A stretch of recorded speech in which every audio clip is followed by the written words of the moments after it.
In most mystic traditions, it is required that you still your mind. That means you don't think. I have not found anybody in my life, including all the masters, who didn't think. I have a feeling if you stop thinking, you'll die. Because if you stop thinking, you are preventing the heartbeat of the mind. Thoughts are the heartbeat of the mind. Therefore, when you say still the mind, it means something different. I was studying in a university in America, Harvard University, where another friend of mine was studying in philosophy. And one day, he called me, he said, I have found out a way to quieten my mind and stop thinking. I said, that will be wonderful. If I can find one person in my life who knows how to stop thinking, I'll become his disciple. So he said, you come over to my apartment and you demonstrate to me how you do it. So he came to my apartment and he put on all the position asanas. He put on some different kind of asanas. After he had performed them, I said, when you are ready to stop thinking, I will give a signal how to stop thinking. I said, how long can you stop thinking at one time? He said, maybe about half an hour or so. I said, if you can stop thinking for 60 seconds, 1 minute, I'll believe you can stop thinking forever. I just want you to demonstrate for 1 minute, 60 seconds. And I said, the signal will be, I'll clap. That's a sign that you stop thinking. After 60 seconds, I'll watch my second hand. I'll clap again, then you can start thinking again. Then we'll compare what happens to consciousness when a person doesn't think at all. And because this thought has come from the feeling that so many mystic traditions say, still your mind. It's the quiet of your mind that really gives benefit. So he came after he did all these things, and I saw he was ready. I gave a clap. And I waited. He was immersed in something. After 60 seconds, I gave a second clap. And he came out.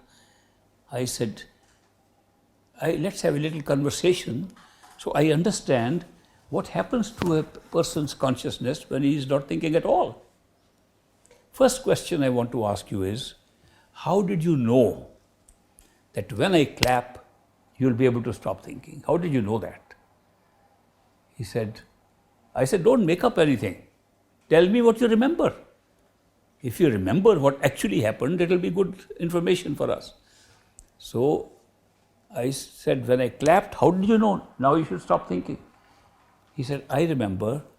I said, he has clapped, now I should stop thinking. I said, that's a thought. He said, oh, but just a few seconds. 3-4 seconds it took for that thought. I said, all right, let's exclude that. We'll say it was not an experiment for 60 seconds, it was an experiment for 54 seconds. We'll allow that allowance. I said, then after that, how did you know that when I clap again, you'll be able to start thinking again? Don't make up anything, tell me what actually happened. He remembered. I remember that when you clapped, I said, this is time to stop thinking, and I will not think again till he claps again. Another thought. Ultimately, I said, after that, let's see what happened. Then did you forget about this? Because you stopped thinking? And he remembered again and again that he kept on anticipating in thought when I will clap again.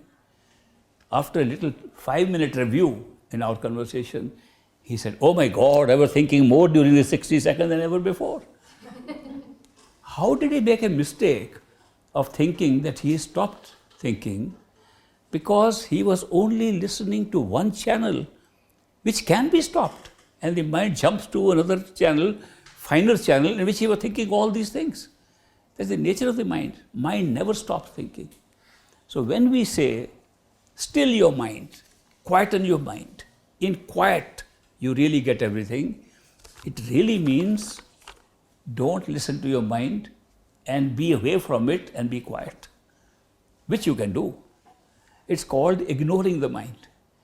in meditation, we can ignore the mind's chatter and be separate. For that, we need practice of a meditation called how to separate yourself from the mind. When you practice that, which we will do, maybe tomorrow, if you like, we'll do it tomorrow, how to know that you are not the mind and you can ignore the mind. Mind can keep on thinking, you don't care. And that's called the stillness of the silence of your own state. You are silent. The meditation of silence is the practice of being away from your chattering mind. And you can do that during meditation. And that's very necessary if you really want to overcome the mind and go beyond to your own self. Because the self, which is just a listener, if it doesn't listen to the mind, it doesn't listen to anything except itself, which is not words, which is not a thought, which is the silence of your own resonance. Your own resonance appears, and that's true silence of your own self. So this is interesting that people say that you should have quiet meditation. That's what it's meant by.